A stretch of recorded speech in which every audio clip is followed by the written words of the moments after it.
대한민국 최고 열장 정신, 촌철 살인의 미술. 스치기만 해도 기절시키는 강풍의 남자. 너무 많아, 너무 많아. 기울어진 축구장이라고. 시험 문제 1번 풀다가 막혔다고. 2, 3번 문제 풀지 않겠다고 지금 시험장을 뛰쳐나가 버렸어. IT 315라고. 어때, 이런 표현들 괜찮았습니까? 제가 요즘 많이 뜨고 있죠. 그건 뭐 미국에 있는 오바마도 뭐 조만간 오바마가 버럭 화를 내면서 네. 도대체 정청래가 누구냐. 그리고 제가 지금 너무 말을 많이 아니. 그거 보면 네. 부끄럼 많이 타는 남자. 알구나. 알고 그래서 계속. 제가 오늘 이 얘기를 하면서 네. 좀 눈물이 좀 이 얘기만 하면 나요. 정청래. 더 열심히 하겠습니다. 그러니까 아까 또 더 낮게. 후원금 말씀하셨죠. 하여튼 후원금 좀 잘 줍니다. 네, 그러니까요. 네, 저희가 지금 잠시 물도 한번 마시고 화장실도 네. 한번 갔다 왔는데 다시 한 번 더 말씀드리지만 여기 계신 정청래 의원님은 절대로 사전에 저희가 어떤 내용으로 인터뷰할 것인지 또 대본은 또 미리 전달하지 않았다는 점 여러분들 알아달라고 다시 한 번 더 강조해 주셨습니다. 네. 저가 오늘 있잖아요. 페이퍼리스맨. 페이퍼리스맨. 페이퍼가 없는 남자. 왠지 할 말씀 다 말은 그냥 일반 멘트지 뭔가 의미가 있는 듯한. 난 페이퍼가 없어요. 뭐 페이퍼 컴퍼니 이런 거하고 저는 상관이 없어요. 또 그런 거랑 연관 줄 수도 있고. 그리고 저한테 뭐 핫한 인물 그러는데 저는 지금 버닝맨이에요. 버닝맨. 불타는 남자. 좀 있으면 나는 이 애쉬만 국정원 남고. 댓글 사건, 이 선거 쿠데타에 대해서 활활 타서 제가 돼도 좋다. 박수. 버닝맨. 그리고 다 타고 나면 제가 되잖아요. 네. 내 몸이 재떨이에 제로 실려도 좋다. 7개월 전으로 네. 그 타임머신 타고 한번 가봤어요. 네. 12월 14일, 16일까지 정말 어마어마한 일이 있었는데요. 정말 또 궁금한 게 있어요. 19일 날. 19일 날. 네. 19일 날은 어떠셨는지 굉장히 궁금하거든요. 저는 제 선거보다 훨씬 더 절박했어요. 그래서 평균 20-30km로 유세차가 가면서 이렇게 얘기합니다. 이게 거의 계란 장사인데요. 주민 여러분 안녕하십니까? 국회의원 정청래입니다. 대통령은 문재인, 문재인을 부탁합니다. 민주통합당 기호 2번 문재인, 눈빛이 선한 사람, 참 좋은 사람, 문재인, 문재인을 부탁합니다. 이 속도로 네. 입에 지금 쫙 그냥 나오시네요. 그냥 나오죠. 짜자자. 이제 우리도 노고송도 저는 딱 하나만 틀었어요. 정수라의 환희. 아, 그러니까 그 음악을 제 지역구는 수도 없이 듣는 거예요. 네. 그러니까 초등학교 애들이 그 음악을 알아요. 근데 애들이요, 환희 노래를 들으면서 말춤을 췄어요.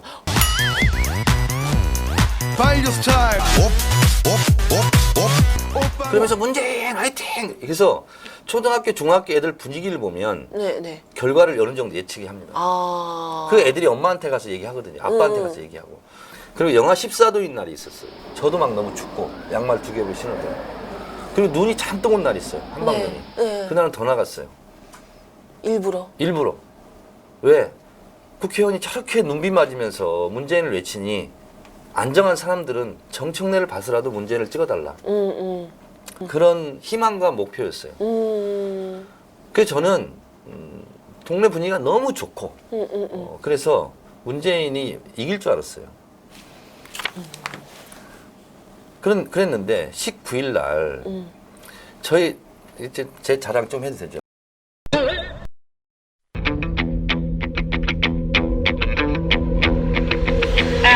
오늘 정청래 의원님을 위한 거의 시간이에요. 호남 지역을 제외하고는 최다 득표일 겁니다. 저희 동네에서만 21,282표를 이겼어요. 19일 날 당일 날 투표율이 높아지고 이러면서 막 이 기대감이 너무 들었어요.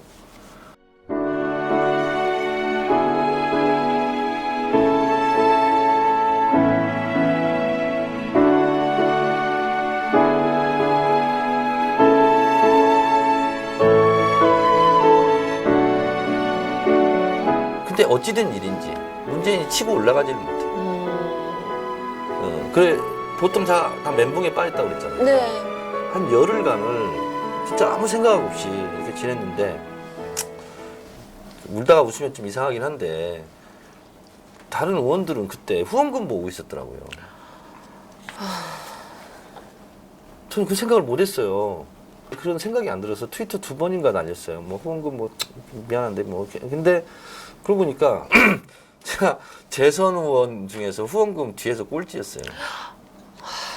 하여튼 후원금 좀 잘 좀. 아, 네, 그러니까요. 정청래 의원님 좀 많이 관심 가져주시고. 네. 저 알고 보면 네. 부끄럼 많이 타는 남자. 아우. 알구나. 알구나. 알고 보면 부끄러움 많이 타는 남자. 알고 보면 부드러운 남자. 또 알고 그러나 보면 진짜 알고 보면 정말 알고 보면 알고 보면 부끄럼 없이 살고 싶은 남자. 알고 보면 부들부들한 남자. 그건 아니에요. 아, 아니에요. 거칠거칠하시네. 되지 마세요. 그러니까 아니 그렇지 난 되면 안 돼. 제가 한번 트위터에다 이런 글을 네. 썼습니다. 문재인 대통령이라 하더라도 문재인을 위해서 국정원이 이런 불법적인 대선 개입을 했다면 문재인 대통령도 국정원에 대해서 추상같이 처벌하지 않으면 문재인도 문제가 있다. 그럼요. 그래서 당연하죠. 이거는 누가 대통령이든 관계없는 문제입니다. 그럼요. 이런 거죠. 예를 들면 미국 같은 경우 FBI에서 아니 CIA에서 대선에 개입했고 FBI가 그걸 덮었다.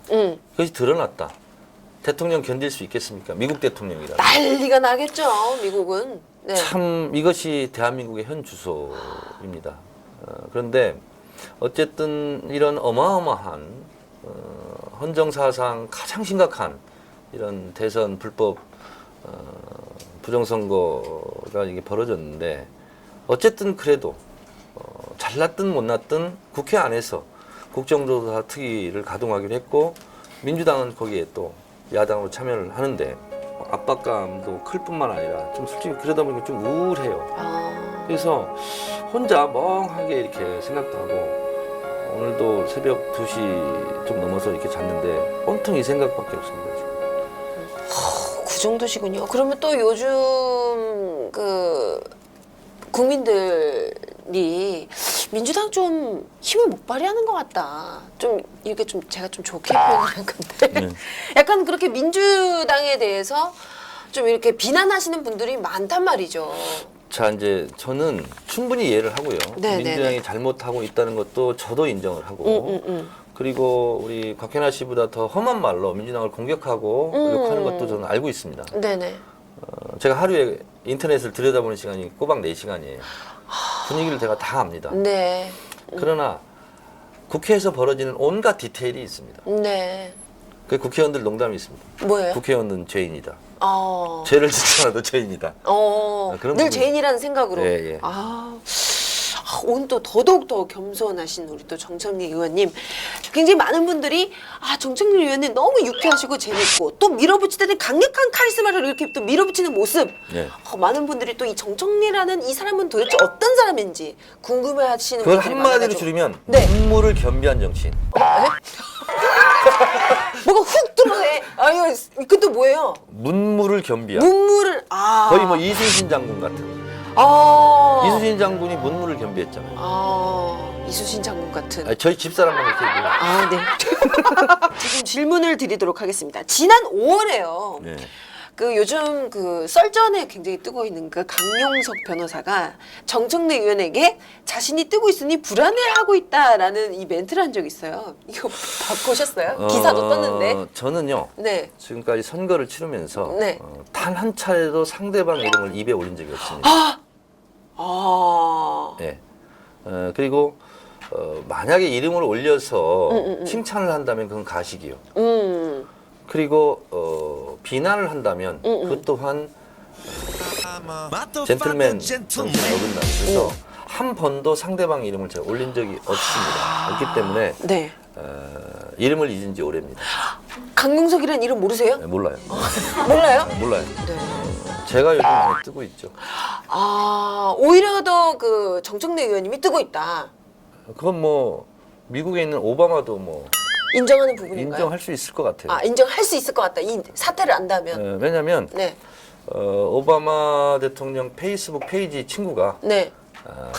3,300만이에요. 네. 네. 저는 그중- 지금 이제 네. 1,800명인데 오. 지금 목표를 세웠어요.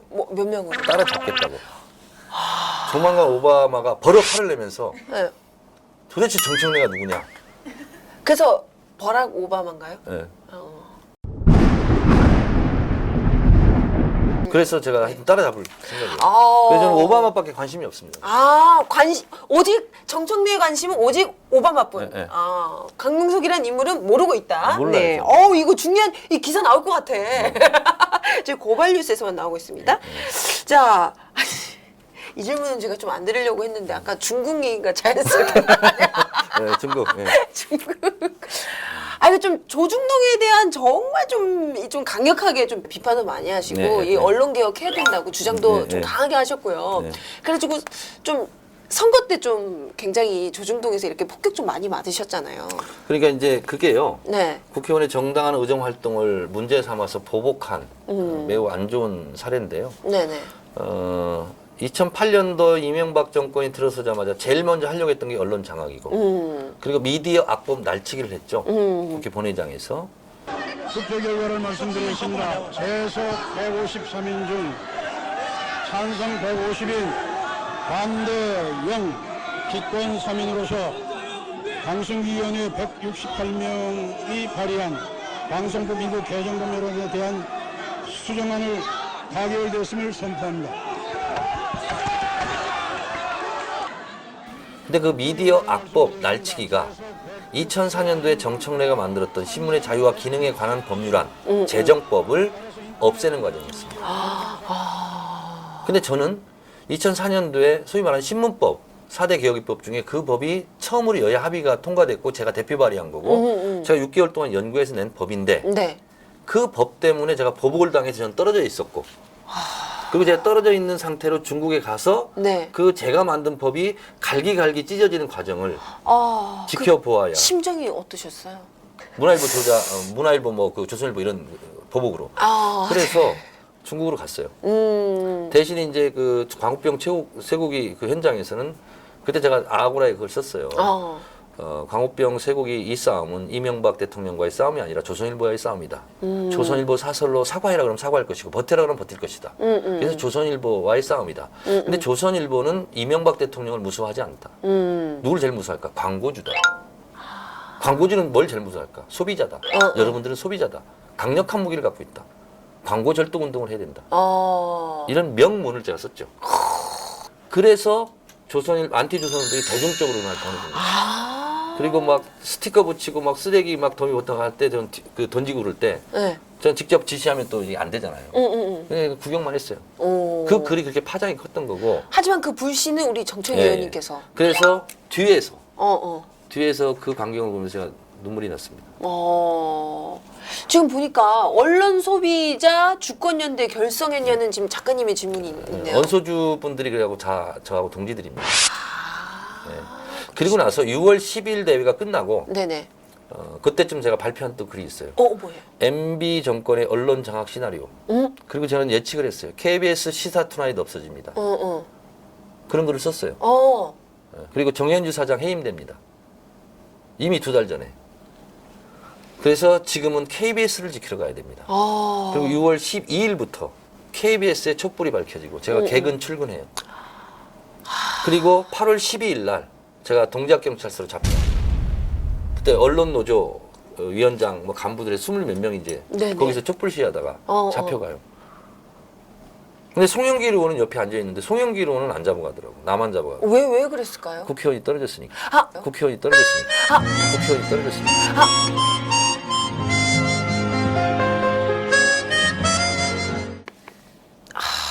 그래서 제가 이게 와이셔츠 위에 상이 막 다 찢어지고 정경들한테 막 이게 잡혀가지고 막 그리고 이 얼굴이 막 아스팔트에 닿고 군홧발로 찍히고 이런 상태로 제가 끌려갔어요. 이야. 끌려갔는데 네네. 정말 피눈물이 나더라고요. 네네. 그게 다른 분들한테 그랬어요. 묵비권이 있다. 묵비권 행사하자. 이제 조사하는 분들이 조사할 거 아니에요. 네. 정청래 의원님 성함이 어떻게 되시죠? 묵비권. 정청래 성함이 어떻게 이름 말해야지. 이름 말을 안 해. 말 안 해. 내가 말을 해야 치는 거거든. 아, 그래서 제가 이름이 뭘로 돼 있는지 알아요? 뭘로 돼 있어요? 체크무늬 남방 셔츠를 입은 40대 성명 미상의 남자. 그때 묵비권 행사했기 그렇죠. 때문에. 정청래 의원님 성함이 어떻게 되시죠? 묵비권. 아무 진술을 안 했어요. 그래서 그렇게 이제 저보고 그러는 거예요. 그럼 유치장에 가서 편하게 주무시죠. 그래서 앉아요. 묵비권을 계속 행사해야 되니까 계속 질문하세요. 그때 이분이 이제 경찰들도 사람이잖아요. 그러니까요. 새벽 3시, 4시 되니까 졸립잖아요. 피곤하니고. 그냥 책상 팍 쳤어요. 어. 졸면 나 도망갈 거예요. 그때 그분들이 또 정신 번쩍. 번쩍 들어가지고 이제 못 자는 거지. 정신력과 체력으로 버텨야지. 이야, 강철의 사나이시네요. 네. 그랬더니 이제 하루가 지났어요. 네. 저는 잠을 안 잤어요. 네. 그래서 이제 나가시죠 그러는 거예요. 네네. 이런 말 들어봤어요? 석방 거부투쟁. 아유, 저 머리 털나고 처음 들어봤는데요. 처음 들어봤죠? 네. 경찰 창설 이래 최초로 네. 동작 경찰서장 앞에서 1인 연좌 석방 거부투쟁. 사과받기 전에 못 나갑니다. 그래서 어떻게 사과 그래서 이제 다 받으셨어요? 갔는데 그래서 이제 연좌 시위했죠. 석방 거부투쟁. 그래서 어떻게 됐어요 결론은? 석방 거부투쟁을 성공했어요. 동작 경찰서장이 와서 저한테 사과했어요. 아무 죄도 없는 의원님을 잡아와서 대단히 죄송합니다. 제발 좀 나가주십시오. 그래서 내가 흔쾌하지는 않지만 네. 뭐 그 정도면 내가 나가줄게. 어. 그리고 스스로 발로 걸어 나와가지고 따라오더라고요. 어. 잡거나 또 잡으면 또 안 나갈 거예요. 다시 뒤로 왔어. 근데 제발 좀 나가주십시오. 그래서 이제 나왔죠. 이야, 이 세계 최초. 세계 최초죠. 석방 거부. 예. 인류 역사상 이런 일은 없을 겁니다. 이야. 경찰서장 앞에서 나가라는데 석방이 결정됐는데 석방 거부 투쟁을 하는 최초의 사람일 겁니다. 오늘 말씀 나눠보니까 정말 뚝심이 제대로 있으신 우리 정말 강철 정치인 하여튼 정청래. 저 열심히 하겠습니다. 그러니까 아까 또 더 후원금 낮게, 겸손하게. 말씀하신 네. 네, 잘 부탁드리고 하여튼 근데 후원금 이렇게 보내주시는 분이 하여튼 제일 감사하더라고요. 감사하죠. 저희도 고발 뉴스 이렇게 후원해 주신 분들 너무 소중하고 감사하거든요. 그래서 제가 페이스북에다가 이렇게 올렸어요. 네, 이렇게 뭐라고? 감 4개 있잖아요. 네, 네. 이렇게 해가지고 감사합니다. 이렇게 해가지고 제가 올린 적이 있어요. 또 깨알 개그를 또 네. 그렇게 해주셨군요. 자, 마지막으로요. 저희 집회 현장 정말 뭐 뉴스나 뭐 이런 현장에서 보면 늘 거기 그 시민들과 함께 계시더라고요. 네. 그래서 그 현장의 정치인이라는 평가가 있습니다.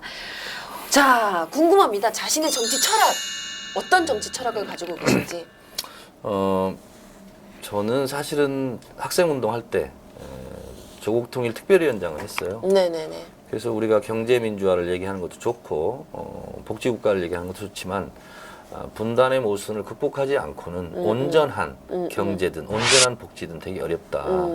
그런 생각이 들어요. 그래서 통일 문제로 통일운동 하다가 감옥도 갔고 그리고 감옥도 2년 살았고 그리고 내가 무슨 일을 하든 통일이라는 화두는 잊어서는 안 되겠다. 그래서 네. 결국 이 분단된 국가에서의 정치인은 궁극적으로 여러 가지 문제들이 있지만 결국적으로 수렴되는 문제는 평화 통일의 문제, 남북관계, 한반도 평화 이런 문제에 천착해야 되고 그것이 궁극적 목표여야 되지 않겠는가. 네. 결국은 노무현 대통령 때 부산에 제2항만을 건설해 놨어요. 근데 그 이유는 뭐냐면 남북철도가 연결되는 것을 대비해서입니다.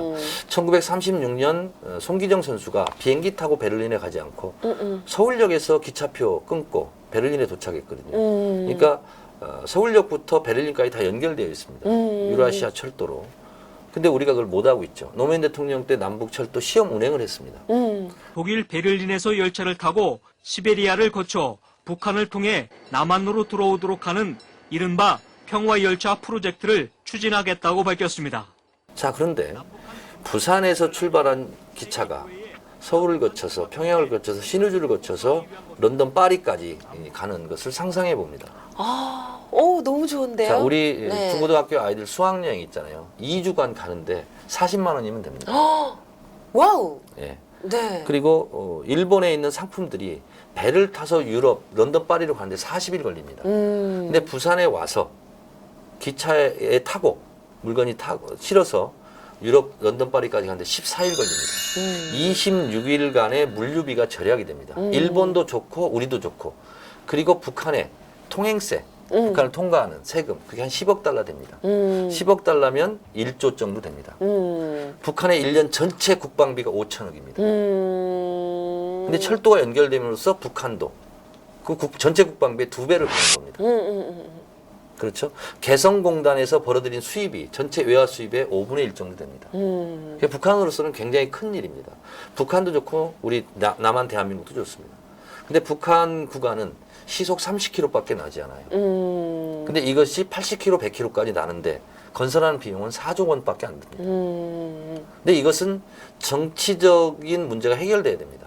그래서 북한과 미국이 수교를 맺고 그리고 이어서 2탄으로 북한과 일본이 수교를 맺으면 일본이 북한한테 주려고 한 돈이 있습니다. 북한이 요구한 돈, 일제 배상금 110억 달러를 주기로 했어요. 그럼 북한의 경제가 주름이 펴집니다.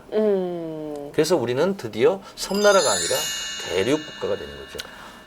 그래서 결국은 우리가 복지 얘기하면 세금을 내야 되냐 말아야 되냐 이런 얘기 하잖아요. 증세 논쟁이 있잖아요. 네네네. 근데 남북이 평화롭게 살면 네. 지금 국방비가 한 30조 정도 되는데 15조만 쓸 수 있거든요. 아. 그럼 15조를 복지비로 들릴 수 있거든요. 우리가 스웨덴을 복지국가로 얘기하는데 세금을 제일 많이 내는 국가입니다. 근데 우리도 세금을 많이 내는데 우리가 왜 복지 비용으로 전용해 쓸 수가 없냐면 분담 비용 때문에 그렇습니다. 그렇군요. 국방비 때문에.